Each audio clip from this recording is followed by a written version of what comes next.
Halo, assalamualaikum warahmatullahi wabarakatuh. Welcome back to my channel Zona Jaya Official yang akan nemenin kamu semua dalam info seputar parfum. Oke, episode kali ini aku mau ngebahas dua hal sekaligus ya. Jadi sekalian menjawab pertanyaan netizen yang selama ini WA terus ya, terus komen di kolom komentar ya tentang apa. Ya, jadi tentang dua hal ini, yang pertama itu apakah bibit parfum refill itu bisa dijadikan EDP atau tidak? Ah, itu yang pertama. Yang kedua, mmm, brand mana yang paling mirip dengan parfum originalnya? Nah, itu yang kedua. Ya, mudah-mudahan setelah, tonton video ini sampai selesai, pemahamannya tuh jadi lebih baik dari yang sebelumnya, oke? Kita bahas yang pertama dulu, yaitu, pertanyaan netizen, apakah bibit parfum refill bisa dijadikan EDP atau enggak, ya? Oke, sebelumnya, aku mau share di sini terkait dengan ketentuan penggunaan bibit, mengikuti, industri parfum dunia. Jadi gini ya, eee, ada ketentuan, tersendiri terkait dengan, penggunaan bibit ya. Mulai dari body mist atau cologne, kemudian EDT, kemudian EDP, dan yang paling tinggi penggunaannya adalah extract. Nah, aku share dulu terkait dengan penggunaan bibitnya ya di masing-masing tahapan tadi. Kalau body mist atau cologne itu penggunaan bibit di dalamnya maksimal hanya di 5%. Nah, sedangkan untuk EDT atau eau de toilette itu penggunaan bibitnya itu berkisar 5 sampai 15% ya. Nah, kemudian di atas EDT itu ada EDP atau eau de parfum ya. Itu penggunaan bibit di dalamnya itu berkisar 15 sampai 20% ya. Nah, di atas EDP itu ada extract. Extract ini penggunaan bibitnya itu paling tinggi, berkisar 20 sampai 40%. Nah, netizen kan tanyanya, apakah bisa bibit parfum refill dijadikan EDP? Ya, bukan dijadikan EDP atau dijadikan kualitasnya sama persis dengan EDP, bukan begitu. Tetapi bisa diracik mengikuti ketentuan EDP. Kalau aku sih lebih lebih memaknainya begitu, ya. Jadi kalau mau diracik sesuai dengan ketentuan EDP, ya bisa aja tinggal diracik, EDP ketentuannya maksimal berapa, 20%, ya berarti, 20% bibit dari total volume botol. Ya racik aja segitu, gitu, ya. Jadi kalau misalnya 30 mili, berarti 20%-nya itu 6 mili, iya kan? Nah, 6 mili bibit, yang 24 milinya pelarut. Nah, itu bisa diracik sesuai dengan ketentuan EDP, ya. Teknis raciknya, ya. Nah, tetapi kalau kita bicara kualitasnya gimana? Sama nggak dengan EDP orinya? Ya enggak lah, ya. Baru nih kita bedah lebih dalam nih ya. Jadi kalau kualitas, EDP pada parfum originalnya dengan kualitas EDP racikan versi kita, tentu jauh banget bedanya, ya. Jadi, kok bisa bedanya jauh banget? Oke, sekarang gini, meskipun, kita gunakan bibit yang paling bagus sekalipun ya, untuk, meracik supaya bisa sama kayak EDP parfum originalnya, itu tetap nggak bisa menyamai. Meskipun digunakan bibit yang paling bagus, pelarut yang paling bagus sekalipun, itu tetap nggak bisa nyamain kualitas EDP yang parfum originalnya. Kenapa? Oke, aku jelasin satu-satu ya. Yang pertama, ya, terkait dengan, knowledge, ya. Ini kan kaitannya dengan ilmu pengetahuan, kalau di breakdown ke bawah, itu berarti ada formula, ada rumusan, penggunaan zat-zat kimia, ada, pengetahuan terkait dengan unsur-unsur kimia yang lain, penggunaan, zat-zat yang lain segala macam gitulah. Mulai dari ahli kimia apa segala macam, yang itu kita nggak bisa jangkau, gitu loh. Itu di luar jangkauannya kita nggak bisa jangkau itu. Sedangkan industri parfum punya itu, gitu loh ya. Oke, itu satu ya. Oke, yang kedua, industri parfum menggunakan teknologi mutakhir untuk proses penciptaan parfum original tersebut ya. Nah, sedangkan kita kan nggak disupport dengan teknologi yang canggih itu untuk proses peracikannya ya, hanya secara betul-betul itu benar-benar apa ya, hanya secara eee, teknis sederhana aja, campurin bibit, masukin bibit ke gelas ukur, masukin ke botol, kemudian tambahkan pelarut melalui gelas ukur itu juga, kan gitu. Bener nggak? Ya. Nah, 2 hal ini aja udah jelas beda banget, gitu loh. Kemudian yang ketiga, masih seputar tadi ya, formula. Di dalam proses penciptaan parfum original itu, ya, itu semua formula itu diproduksi, eee, dalam waktu yang bersamaan, melalui proses yang bersamaan saat itu juga, gitu loh. Jadi nggak ada yang nyusul gitu, bibit dicampur sama ini dulu, entar kalau udah nyusul ini, entar kalau udah dimasukin ke botol, packaging-nya nanti baru ditambahkan ini secara manual atau ditambahkan apa, enggak begitu. Jadi proses penciptaan satu parfum itu benar-benar, dilakukan secara bersamaan, gitu. Ya bibitnya, ya pelarutnya, ya zat-zat kimia yang lainnya, ya single notes-nya misal, ada bunga lili, ada notes, patchouli, ada notes, jasmine, kemudian ada notes strawberry, ada notes, apalagi vanilla, ada notes itu di-combine dilakukan dalam waktu yang bersamaan, ya.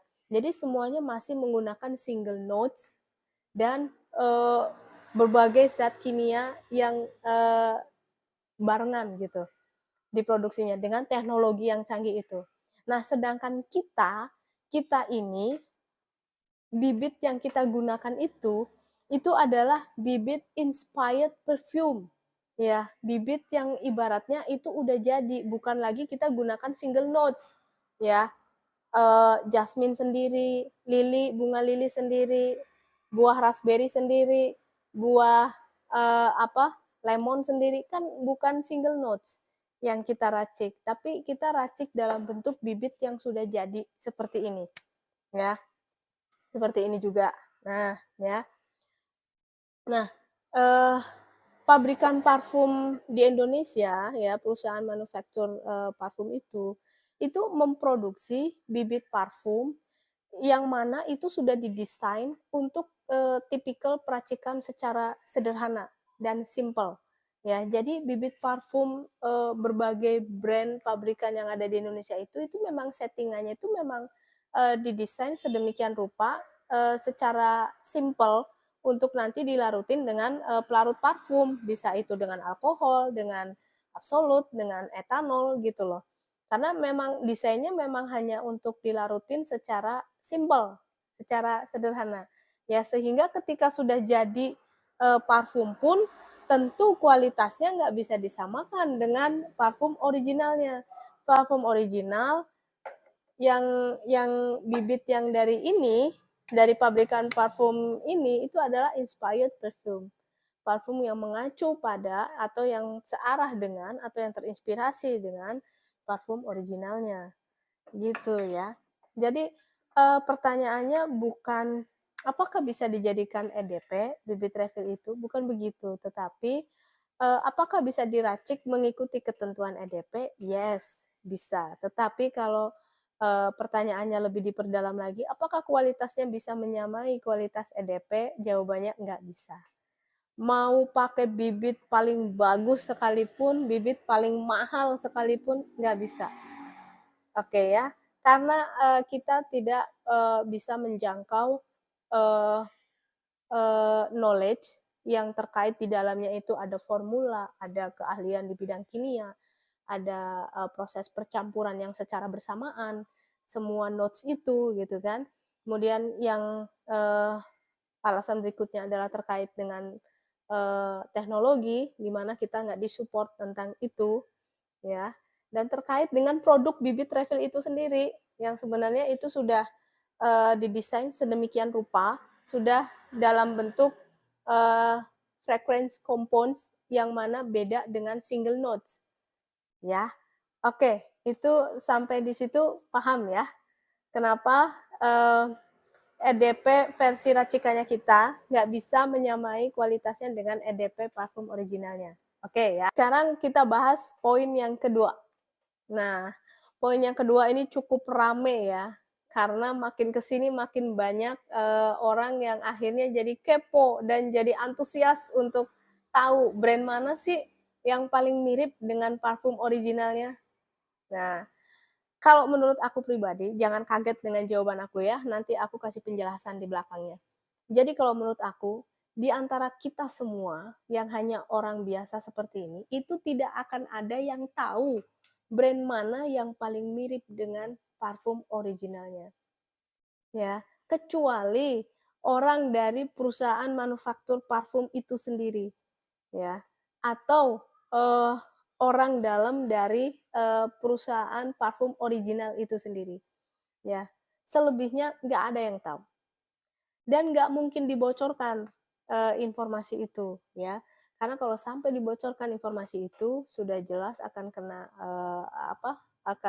bisa dipidanakan itu orang yang membocorkan formula atau terkait rahasia lisensi itu, ya. Jadi begini, misal nih, aku beli lisensi dari perusahaan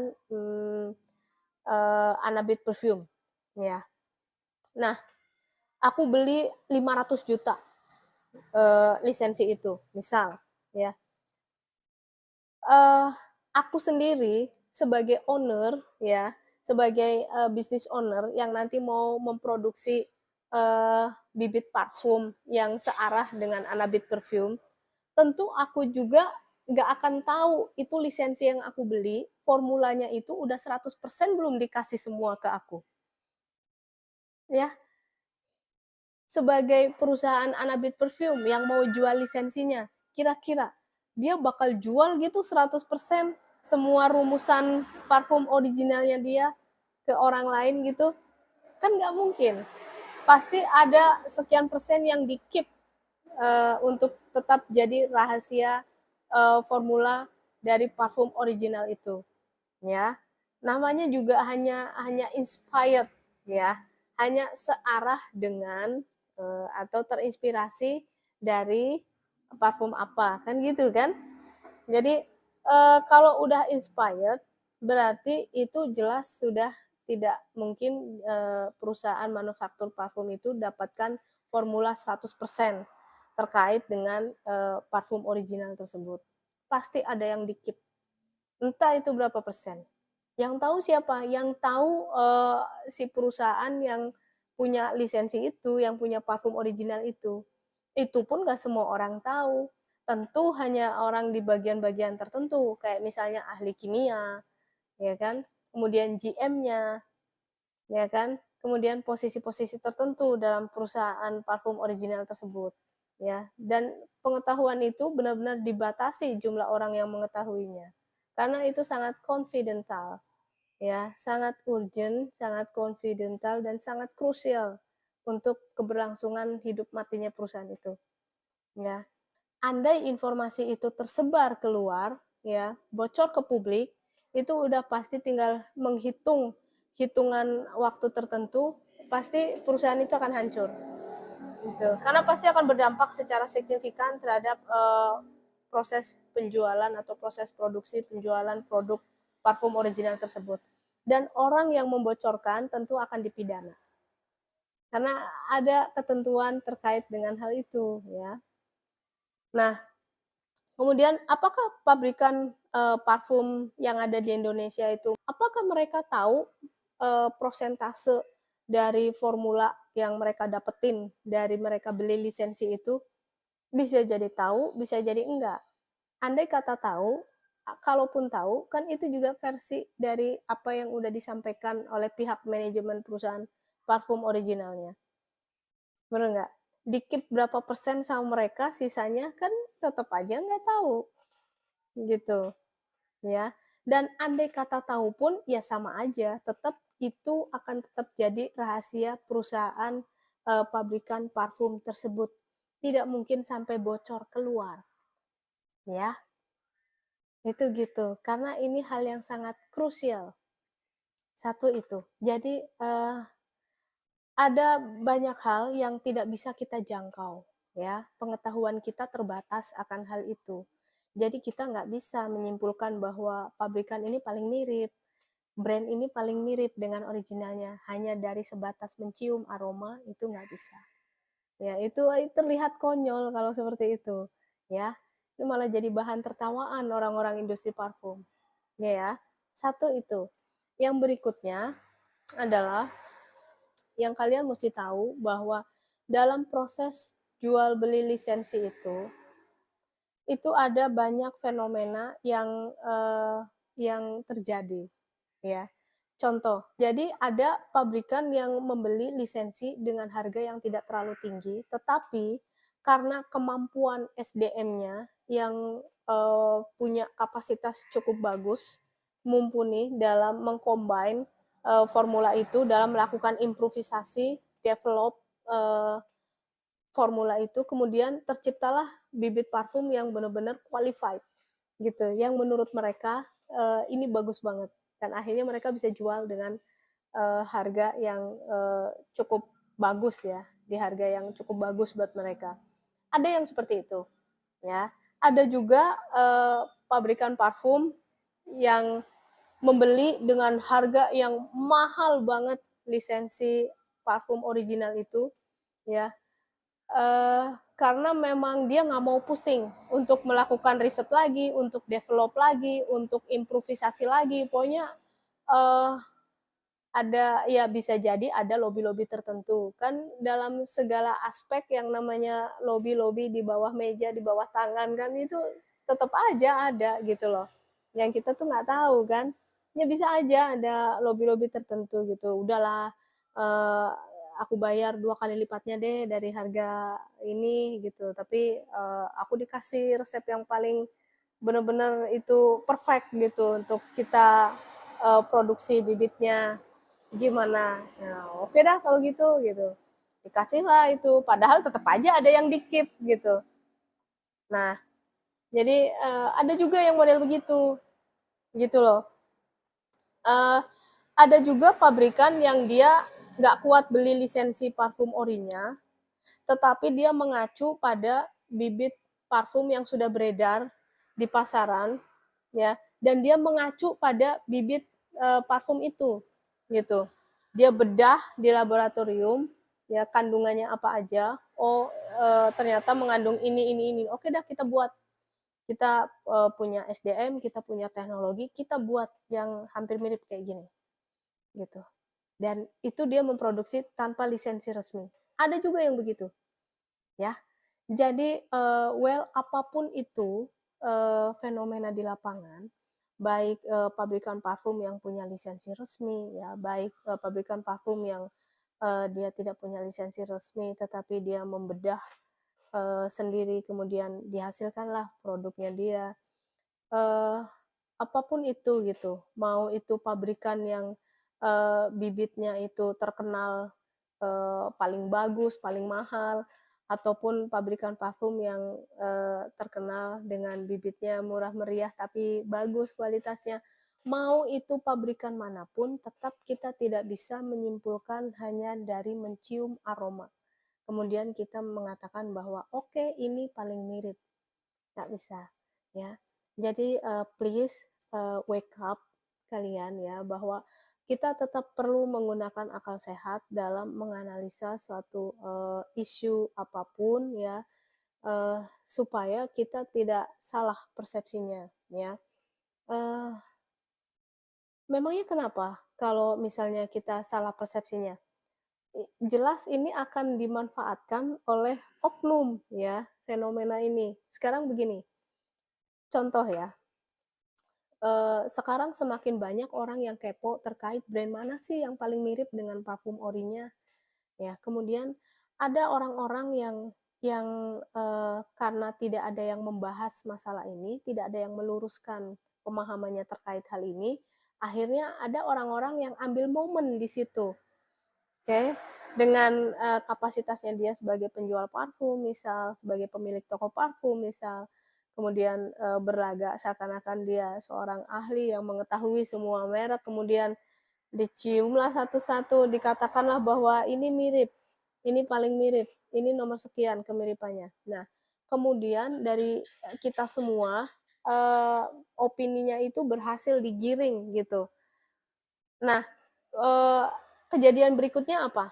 Kalau misalnya ada pabrikan parfum yang nakal misalnya, dia memproduksi, bibit parfum dengan mengangkat isu tentang tingkat kemiripan, bibit parfum yang dia produksi dengan parfum originalnya.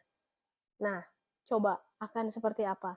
Tentu itu akan jadi laris manisnya minta ampun itu, bibit parfum itu. Meskipun sebenarnya mungkin nggak ada enak-enaknya mungkin itu bibit parfum, tapi karena mereka mengetahui fenomenanya kita, ya, kita orang, orang Indonesia ini, itu, eee, antusias dengan, hal-hal semacam itu, gitu loh. Akhirnya dikemas, di-package dengan sedemikian rupa menjadi strategi marketingnya mereka untuk menjual bibit parfum yang mereka produksi dengan mengangkat isu kemiripan dengan parfum originalnya. Coba bayangkan, yang tadinya persaingan antar pabrikan parfum ini sehat, akhirnya menjadi tidak sehat persaingannya. Ya, karena kan selama dari dulu sampai sekarang memang kita tidak pernah mendengar ada isu kemiripan parfum refill, bibit parfum refill dengan bibit originalnya. Nah, jadi selama ini semua pabrikan parfum adem ayem, mereka memproduksi bibit ya produksi aja, tidak ada mereka menggunakan strategi pemasaran dengan mengangkat isu ini. Nah, tapi tidak menutup kemungkinan kalau fenomenanya isu tentang apa ya antusiasme dari kalian semua untuk masalah eh, brand mana yang paling mirip dengan originalnya lama kelamaan makin tinggi, nggak menutup kemungkinan isu ini akan dijadikan sebagai alat untuk strategi marketingnya mereka. Hmm. Yang akhirnya menjadikan situasi atau apa ya atmosfer dari persaingan bisnis pabrikan parfum itu jadi akhirnya tidak sehat dan akhirnya muncul konflik bisnis ya. Jadi lebih baik bersikaplah bijaksana, lebih baik kita sharing sesuatu sesuai dengan kapasitasnya kita, sesuai dengan pengetahuannya kita. Dan kita mesti lebih bijak juga ya buat teman-teman, entah itu sebagai pemakai langsung atau uh, penjual ya yang selalu standby di channel-channel tertentu mesti bisa bijak dalam menyikapi berbagai macam informasi. Tetap gunakan akal sehat untuk mencerna, menganalisa segala informasi yang masuk ya, supaya tidak ditelan mentah-mentah. Jadi tetap gunakan akal sehat supaya tidak salah persepsi, ya, begitu. Nah, itu itu saran untuk teman-teman semua. Nah, buat yang orang-orang yang suka mengambil momen tentang mengangkat isu tentang hal ini ya untuk apa untuk kepentingan diri sendiri ya lebih baik sih tidak begitu ya lebih baik kita memberikan informasi sesuai dengan kapasitasnya kita sesuai dengan pengetahuannya kita supaya tidak berdampak buruk di kemudian hari ya. Andai kata kita tidak bisa menjangkau hal-hal yang tidak kita ketahui, ya tidak perlu dibahas dan tidak perlu dipaksakan untuk seakan-akan punya pengetahuan dalam hal tersebut gitu loh ya. Jadi sekali lagi aku tekankan di sini tidak ada satu orang pun yang bisa mengetahui brand mana yang punya tingkat kemiripan paling mirip dengan parfum originalnya ya. Dan tidak ada barometer atau indikator tertentu, tidak ada. Ya, misal yang aromanya paling tahan lama, itu berarti yang paling mirip. Yang harganya per mili itu paling mahal, itu berarti paling mirip. Atau yang aromanya paling fresh, itu berarti paling mirip gitu. Itu bukan sebagai indikator atau barometer. Atau dari tekstur, yang tekstur bibitnya paling kental berarti itu paling mirip. Ya enggak juga gitu. Jadi kita baru bisa mengetahui tingkat kemiripan itu kalau kita bedah parfum ini di laboratorium, ya. Dibedah unsurnya apa aja, persentase penggunaan zat kimianya apa aja, ya. Single notes-nya itu persentasenya apa aja, ya. Baru itu kita akan tahu tingkat kemiripannya itu seperti apa. Nah, sedangkan kita tidak bisa menjangkau hal itu. So, lebih baik kita tidak fokus pada hal itu. Lalu baiknya bagaimana? Just forget it, ya, lupain, ya. Ketika kita sudah memutuskan untuk berkecimpung dalam dunia parfum refill, maka sudah tidak penting lagi kita ngebahas brand mana, pabrikan mana yang paling mirip dengan parfum originalnya. Ya, itu is not the point, is not important. Yang paling penting adalah bagaimana kita bisa mengembangkan bisnis parfum kita supaya banyak konsumen yang jadi pelanggannya kita, supaya mereka loyal dengan kita. Bagaimana kita bisa bereksplorasi, berkreativitas, berimprovisasi, inovasi untuk selalu apa ya, bisa menghasilkan omset penjualan lebih baik dari waktu ke waktu. Itu lebih penting ya. Bagaimana strategi pemasaran kita supaya produk kita itu lebih bagus, kualitasnya lebih dikenal banyak orang ya. Bagaimana kita menjaga kualitas kita gitu, mulai dari komposisi penggunaan bibit, mencari pabrikan yang aromanya sesuai dengan konsumen, itu lebih penting sebenarnya ya. Karena konsumen itu nggak peduli itu mau mirip mau enggak sebenarnya.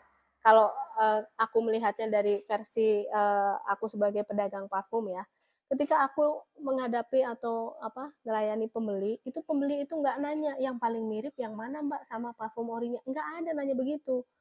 Itu apalagi toko aku di kampung, mana tahu dia parfum orinya itu aromanya kayak gimana gitu ya. Selalu yang mereka tanyakan, mbak aku cari parfum yang enak, yang kira-kira cocok buat aku apa ya?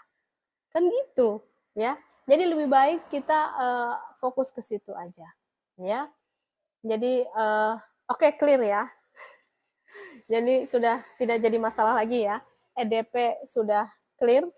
Kemudian apa tadi brand yang paling mirip dengan parfum originalnya juga sudah clear, ya.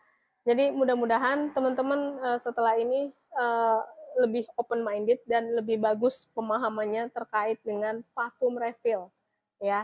Sekali terjun di parfum refill maka sudah tidak penting lagi kalian mencari tahu mana yang paling mirip ya. Karena semua pabrikan di Indonesia ini beli lisensi dari parfum original tersebut. Itu berarti mereka tidak mendapatkan formula 100% terkait dengan parfum original tersebut. Jadi tetap ada yang di-keep dari perusahaan parfum originalnya ya, entah itu berapa persen dan dengan tingkat kemiripan yang seperti apa hanya mereka yang tahu dan mereka terikat pada ketentuan atau aturan sumpah profesinya mereka ya, di mana itu merupakan rahasia perusahaan yang mana mesti dijaga sedemikian rupa dan tidak mungkin bocor ke publik ya. Karena kalau sampai bocor ke publik sudah dipastikan itu akan berdampak sangat krusial, sangat signifikan terhadap keberlangsungan perusahaan itu sendiri, baik si pemilik perusahaan parfum original ataupun si yang membeli lisensi parfum original tersebut. Dan belum lagi orang yang membocorkan tentu akan terkena aturan pidana, ya. Gitu, oke ya. Jadi jangan memikirkan hal-hal yang tidak bisa kita jangkau. Oke, buat kita para pemakai fokus pada aroma mana yang kita suka. Udah gitu aja. Ya, nggak perlu pikirin, nggak perlu tanyain mana yang paling mirip. Kemarin ada konsumen WA, netizen WA begini, Kak, aku minta tolong dong cariin parfum cowok dari bibit yang paling bagus, yang paling mirip dengan parfum original yang ini. Soalnya aku udah pernah beli di online shop harga segini.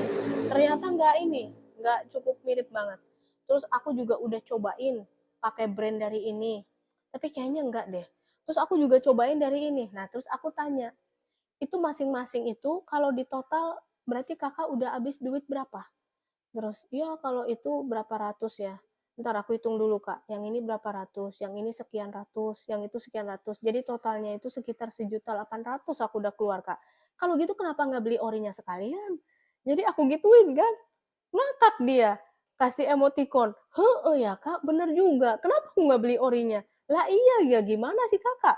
Lah nyari segala macam dari sana dari sini nyari yang paling mirip dengan orinya. Udah aja itu kalau dikumpulin itu duit yang udah kakak keluarin sama aja dengan kakak itu udah ngeluarin duit buat beli orinya itu udah dapet itu ori satu itu 1.800.000 mah bener nggak ya jadi ketika kita udah mau main parfum refill maka stop talk about original. Oke, karena parfum refill itu adalah inspired perfume. Inspired perfume mau dibandingkan model kayak gimana pun tetap nggak bisa dibandingkan dengan original perfume. Oke ya, jadi gitu aja ya. Nanti setelah ini pasti akan banyak WA nih. Aku udah siap-siap ya. Oke, jadi mudah-mudahan penjelasan ini cukup jelas menjawab semua pertanyaan yang ada.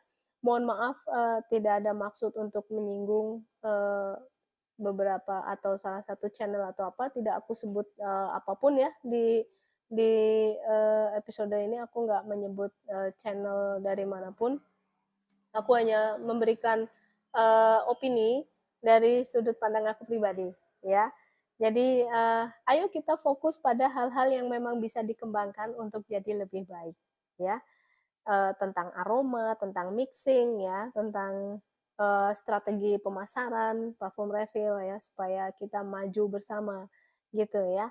Dan paling penting jangan lupa ya, kita mesti tahu selera konsumen. Sesuaikan segala sesuatu yang didisplay di toko itu sesuai dengan selera konsumen. Aroma, cari aroma dari pabrikan yang disukai oleh konsumen. Kalau konsumen lebih suka aroma yang manis lembut ya, kalian cari dari brand mana tuh yang ciri khasnya manis lembut.